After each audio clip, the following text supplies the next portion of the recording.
So as we were saying, today marks exactly 2 years since the government imposed the first COVID-19 lockdown.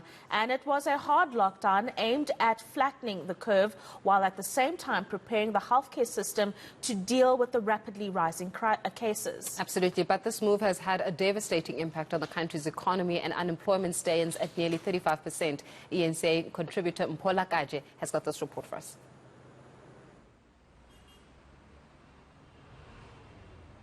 The National Coronavirus Command Council has decided to enforce a nationwide lockdown for 21 days with effect from midnight on Thursday, the 26th of March.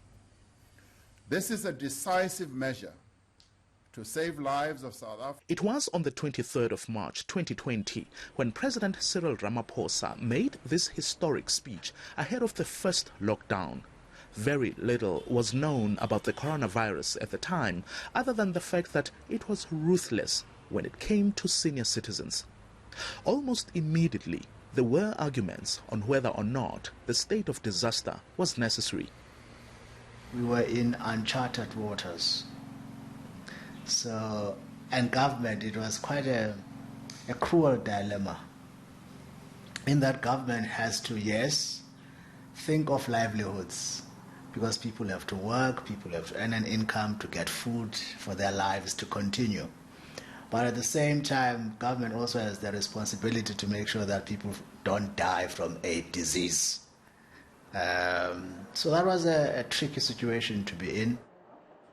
We felt that it would have been far more appropriate for the government to defer to South Africans' own determination about their health and safety, to leave it to facilities, employers to implement their own health and safety measures, as many organizations in fact did before the lockdown was announced. So we were quite concerned about the impact that lockdown would have on the economy. And those concerns are proving valid. The tourism industry alone has lost an estimated 470,000 jobs.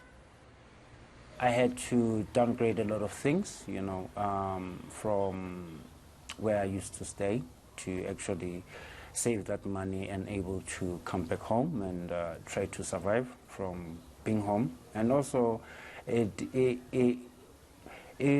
bad in a sense because now it makes you to recreate yourself and find ways of survival. Along with tourism, the restaurant sector came to a standstill. Retrenchments became inevitable. We are in Vilakazi Street. We bank on tourists during the week and our local people over the weekends. So what happened now, imagine there was no warning that this was coming, so we had to make do with what came our way. Even the government support that was meant to cushion the blow was not enough. Statistics show only 30% of the restaurant businesses that applied for financial aid received it. But in the midst of this unprecedented economic devastation, when most sectors were contracting by up to 90%, there was a glimmer of hope. The ICT sector in particular benefited from the new normal. Here's a perfect example, a Johannesburg-based grocery delivery service. Everybody was buying groceries online during lockdown, right? So what happened is even before lockdown, there was let's say, almost 30%, 40% year-on-year growth, right? But when COVID came, it accelerated what we had projected as our revenue for 2022. So that was brought forward by almost 2 years. So a lot of customers were really relying on their, buying groceries online. The government is now rolling out nationwide programs aimed at resuscitating the country's ailing economy. One of them is this multi-million rand construction project in Gqeberha, Eastern Cape.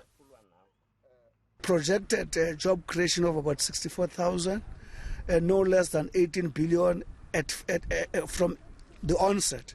And it's anticipated that it has a possibility of attracting a number of other investment, which is the purpose of organizing it in this fashion.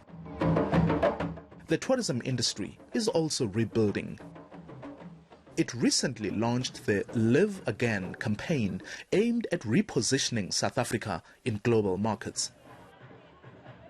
This is a call to the world to come out to South Africa to live again. Inside the South Africa as a tourism destination, whether you're here for leisure, whether you're here for business, whether you're here for, lifestyle reasons. The campaign is all about calling out to the world to come back into South Africa and to feel alive again, to live again. Government believes it did as much as it could to save lives.